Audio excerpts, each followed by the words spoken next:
Balitang Bayan. Assalamualaikum warahmatullahi ta'ala wabarakatuhu. Magandang umaga sa ating lahat. Ako si Wafa Uto at ito ang Balitang Bayan. Inaasahan na mas lalala pa ang init ngayong buwan ng Abril at aabot naman sa extreme danger sa buwan ng Mayo. Samantala, suspendido naman ang klase sa iba't ibang parte ng paaralan sa Luzon, Visayas at Mindanao. Ayon naman sa mga eksperto, mas tataas pa ang tsansa ng heat stroke at pagkatuyo ng mga lupain sa mga sakahan dulot ng matinding init. Para sa karagdagang balita sa Luzon, ibalita mo, Miss Salat.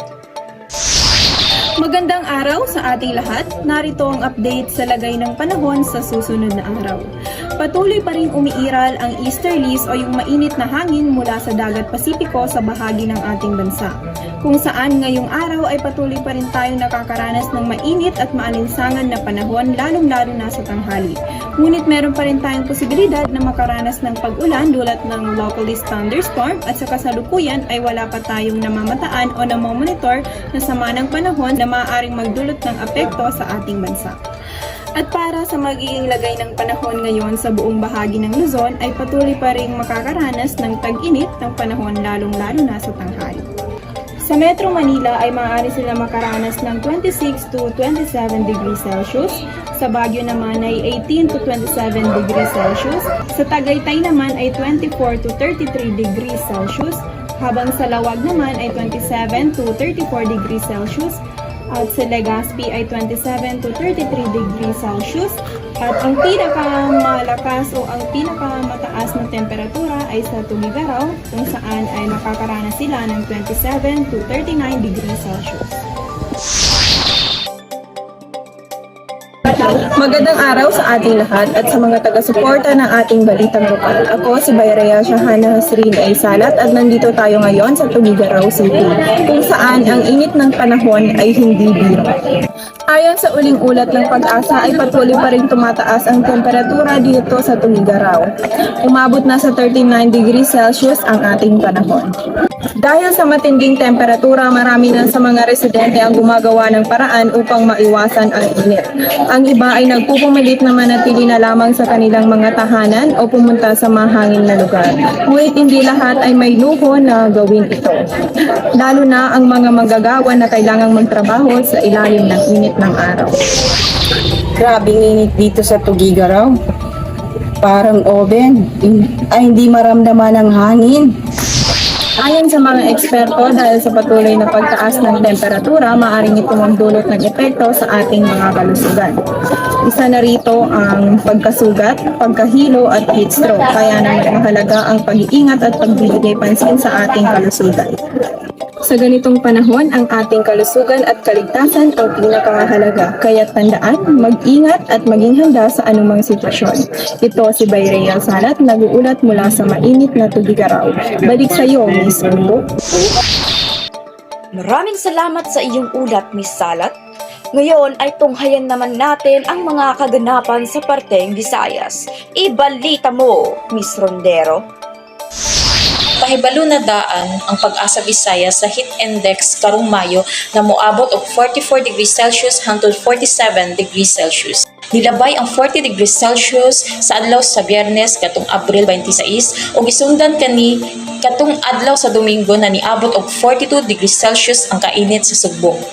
Karong adlaw niabot og 42 degrees Celsius ang heat index temperature nagitala karong alas 3 sa Pag-asa Visayas, Cebu. Magipanglantawan usab na moabot og 42 degrees Celsius ang heat index dinhi sa Subo, Cebu. Next week, generally fair weather, wala tay nakita na possible formation ng bagyo. So padayong kining pagtaas ng atong heat index, ilabi na May is the hottest month.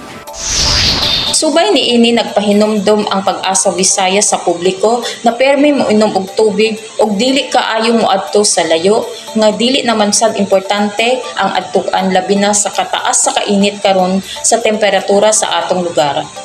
Balik sa imo, Wafa. Maraming salamat sa iyong ulat, Miss Rondero. Ngayon naman ay tunghayan natin ang mga kaganapan sa parteng Mindanao. Ibalita mo, Miss Datokali. Magandang araw, ako si Baysa Heda Datukali na mag-uulat dito sa Mindanao, particularly nga dito sa Cotabato City, no? Na kung saan nandito ako ngayon sa RH8 ND Village upang iulat ang karanasan ng mga residente natin dito, dulot nga ng heat index, no?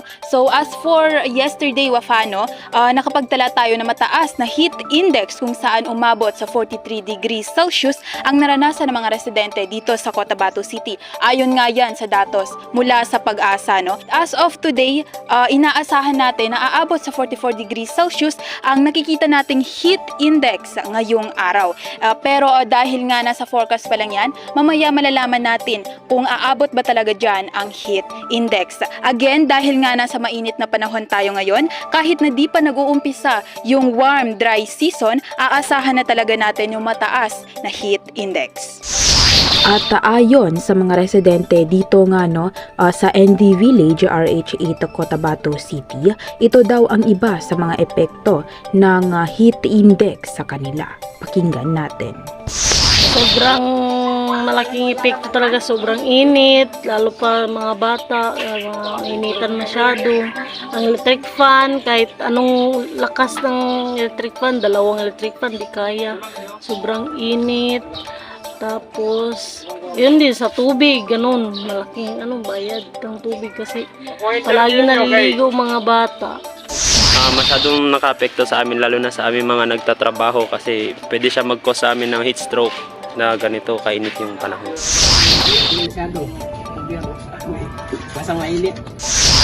So, gaano po nakaka-apekto sa inyo itong mainit na panahon? Sa akin okay lang, hindi naman siya kasi sa akin naghanap buhay ako. Kasi kapag tag-ulan, hindi ako makabiyahe kasi abal-abal yung hanap buhay ko. Kaya okay lang sa akin na kahit ganito kainit at kahit pa paano nakakapaghanap buhay ako. Ganun lang. Maraming salamat. Okay. Nararanasan natin ngayon ang mainit na panahon dulot ng tag-init. Kaya naman mahalaga sa atin ang pag-iingat upang makaiwas sa posibleng heat stroke at dehydration, no? Maaari magdala ng payong at uminom ng maraming tubig. Patuloy pa rin ang pag-iingat at pagiging maingat sa panahon ng tag-init upang mapanatiling ligtas ang lahat. Ito po ang ulat mula dito sa Cotabato City. Ako po si Baysa Heda Datukali, nag-uulat. Maraming salamat po. Balik sa iyo, Wafa. Maraming salamat sa iyong ulat, Miss Datukali. Ngayon naman ay pakinggan natin ang iilan sa mga healthy tips ngayong tag-init ni Miss Jumaira. Maraming salamat, Miss Tuto. Healthy tips ngayong tag-init? Alamin, ngayong opisyal na ang pagpasok ng tag-init sa bansa, ano-ano ang mga dapat tandaan at gawin para makaiwas sa sakit. Alamin ang mga ilang payo mula sa ating segment anchor na si JM Malintas. Maraming salamat, kabayan. Ako ang inyong taga-ulat. It's summer again. Alam nating lahat na kapag sumapit ang buwan ng Marso, ay nagbabadya ang init ng panahon. Napakahirap pumasok sa eskwelahan at trabaho ng ganito ang panahon. Nakakabaho, nakakapanlagkit at nakakapanlambot, hindi ba? Pero worry not. Narito ang 6 na tag-init survival tips para makaiwas sa health risk ngayong panahon ng tag-init.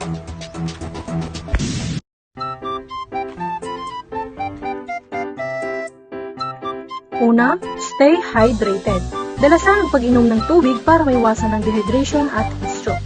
Dahil sa madalas tayong nagpapawis, lalo na kapag mainit ang panahon, mabilis itong nakaka-dehydrate. Kaya ugaliing uminom ng walang basong tubig araw-araw sa bahay man o trabaho. Dagdag pa rito, bawasan din ang pag-inom ng mga alcohol, soft drinks at kape dahil maaari nitong palalain ang dehydration sa ating katawan. Pangalawa, magdala lagi ng payong, pumaypay at shades dahil nakakatulong ang mga ito ng gusto para mas mapadali at mas komportable ang inyong pag-commute papunta sa eskwelahan o trabaho. Kung nahahasa sa pamaypay, effortless ang pagdala ng portable fan. Tips: magsuot ng preskong damit.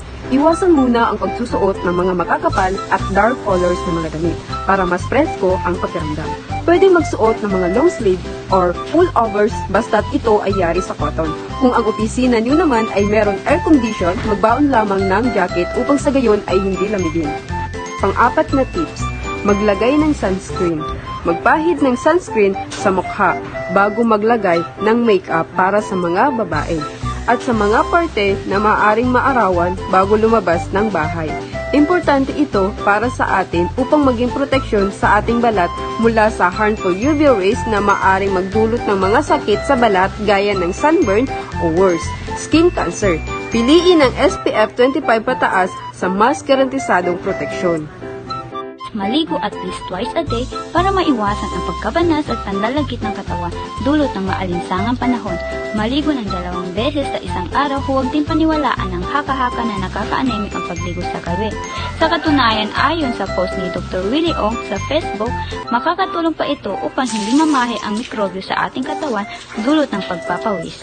Bring extra pamunas at dahil mananatili pa ng mga 2 hanggang 3 buwan si Haring Araw dito sa ating bansa, ugaliin din magdala ng extra bingko o pamunas ng pawis.